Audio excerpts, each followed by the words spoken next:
How about the word? Should go.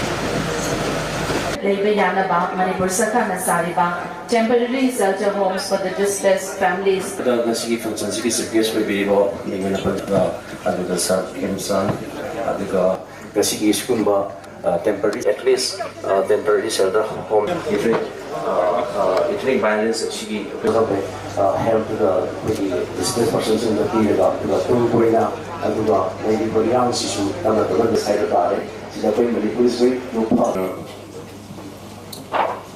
Honorable Prime Minister Modi ji की मखादा बाकी guidance, बाकी finance, Honorable Union Home Minister Amit Shah ji की बाकी अकंबा में मखादा पार्केटना आहार फेस की वजह साबलो शिलाबा इमुंग शामरी temporary prefabricated using should have the number of Legon Sabum provided we may am settle the honorable Mother School Tamum later than a lady besides sending Fuxibum Sabum later than a lady, Mam Punamasigi Karamba Pramaka normal light.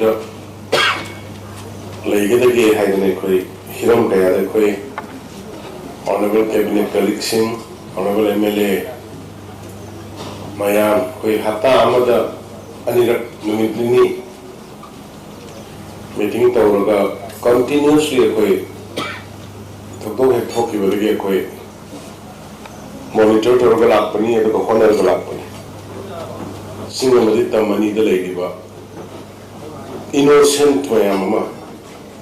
Wari Bishidi, Ekoi, Moibu, rehabilitate the Honba, Aduga Moibu, Kundali Dan by Visipagi, Ihan Han by Quigi Tawai, Aduna Sigi Prefabricated Sekima Mapam,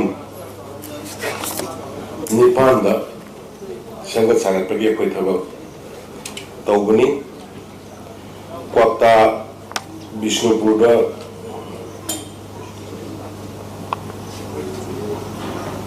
Imu Samri Mukimayada Sahumupun Aduga Sajiwa Singsi Imu Samri Muni Pasi Sangarise the Somongi area the Imu Sani Gumbama the ITV Lapol the Hawal Kaksingis the Imu Samri Gumbama the Kankopi district Mapam Mapamani Yenge Amadi ground leveling Karikare, Amalore, Amasumapam identified over family 700 Kumbudi. The Sosalku district